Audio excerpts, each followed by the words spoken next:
Assalamualaikum warahmatullahi wabarakatuh.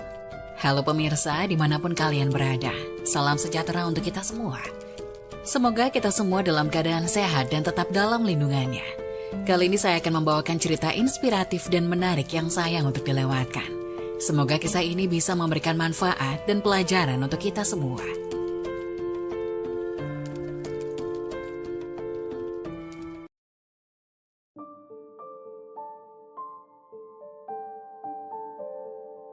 Wajib tahu, inilah 11 perbuatan yang terlarang di dalam sholat. Sholat dengan pahala sempurna merupakan dambaan setiap muslim, sebab dengan sifat sholat yang seperti itulah seseorang merasakan pengaruh yang luar biasa, yaitu mencegah diri dari perbuatan keji dan mungkar.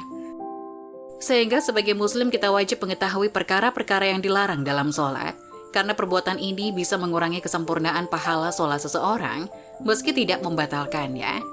Agar sholat kita diterima Allah, maka sebaiknya kita mengetahui perbuatan-perbuatan yang terlarang di dalam sholat. Berikut 11 perbuatan yang terlarang dalam sholat. 1. Mengarahkan pandangan ke atas.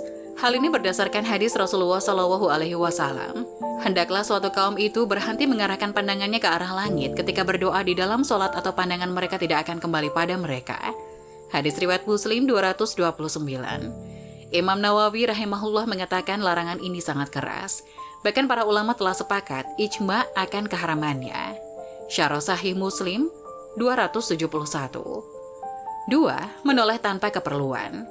Menoleh apabila ada keperluan maka diperbolehkan, namun jika menolehnya tidak ada hajat maka ini dilarang, karena merupakan perampokan dari setan pada seseorang yang sedang sholat.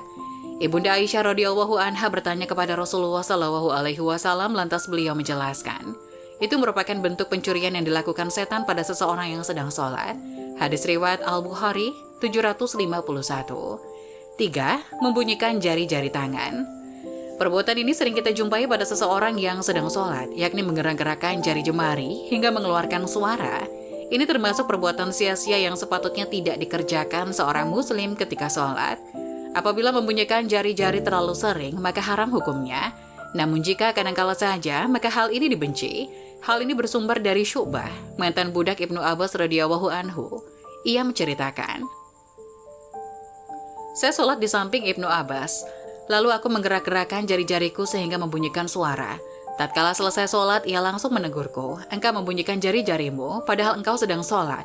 Hadis riwayat Ibnu Abi Syaibah 234 dan dihasankan oleh Syekh Al-Albani dalam Al-Irwa 99. 4. Menguap. Hal ini tidak boleh jika dilakukan terus-menerus, karena apabila kita menguap hendaknya menahannya dengan menutup mulut menggunakan tangan, tidak membiarkannya terbuka lebar sehingga setan dengan leluasa masuk ke dalam. Hal ini berdasarkan hadis Abu Hurairah radhiyallahu anhu, bahwasanya Nabi SAW bersabda, menguap dalam sholat itu dari setan, maka apabila salah seorang di antara kalian menguap, hendaklah menahan semampunya. Hadis riwayat Al-Bukhari 3289 dan Muslim 2994.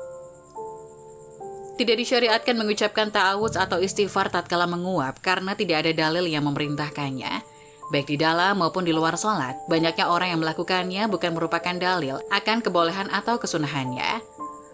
5. Memejamkan mata. Hal ini apabila diniatkan untuk semakin mendekatkan diri kepada Allah maka terlarang. Ia masuk dalam bid'ah, namun apabila tidak diniatkan untuk mendekatkan diri kepada Allah, maka hal ini dibenci karena menyelisihi sunnah. Ibnul Qayyim rahimahullah berkata, bukanlah termasuk petunjuk Nabi SAW memejamkan mata ketika sholat. Dalil yang menunjukkan hal ini adalah bahwa Rasulullah SAW membentangkan tangannya ketika sholat gerhana karena ingin meraih setangkai anggur tatkala melihat surga. Demikian juga ketika beliau melihat neraka dan wanita pemilik kucing serta pemilik perisai yang berada di dalamnya. Begitu pula ketika beliau menahan hewan yang ingin berjalan di hadapannya. Lantas beliau Ibnu Qayyim menyebutkan beberapa hadis yang menguatkan perkataannya, kemudian berkata, maka dari hadis-hadis ini dan selainnya dapat diambil faedah bahwasanya beliau SAW tidak memejamkan matanya ketika sholat. 6. Membentangkan lengan di atas lantai ketika sujud.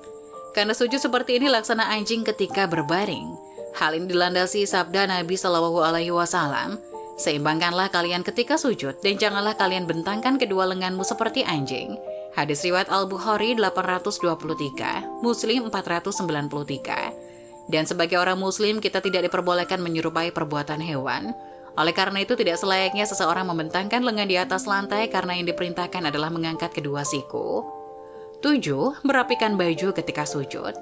Maksudnya mengumpulkan dan menahannya agar tidak terurai di lantai. Dan maksud dalam larangan ini merapikan ujung lengan baju atau celana. Hal ini berdasarkan hadis yang bersumber dari Ibnu Abbas radhiyallahu anha. Ia berkata, Nabi Shallallahu Alaihi Wasallam diperintahkan untuk sujud di atas 7 tulang dan dilarang dari merapikan rambut serta pakaian ketika sholat. Hadis riwayat Al-Bukhari 809, Muslim 490, dan ini adalah lafaz Muslim. 8. Duduk al-Iqya. Duduk Iqya adalah duduk dengan posisi pantat terletak di antara dua betis, yaitu dengan menempelkan pantat di tanah lalu mengangkat kedua betis serta meletakkan tangan di atas tanah. Sifat duduk semacam ini tidak diperbolehkan dalam sholat karena menyerupai duduknya setan dan anjing.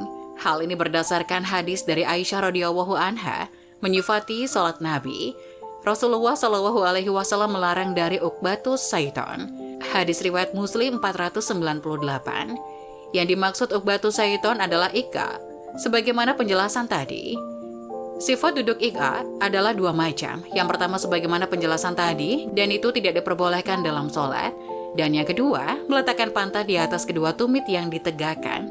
Dan inilah yang disyariatkan ketika seseorang duduk di antara 2 sujud, sebagaimana pembahasan yang telah lalu. 9. Sujud di atas suatu benda yang tinggi bagi orang yang sakit. Orang yang sakit apabila masih mampu sujud di atas lantai, maka ia wajib melakukannya.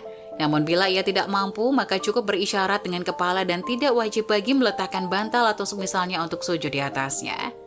Suatu saat Rasulullah Shallallahu Alaihi Wasallam pernah mengunjungi salah seorang sahabat yang sedang sakit.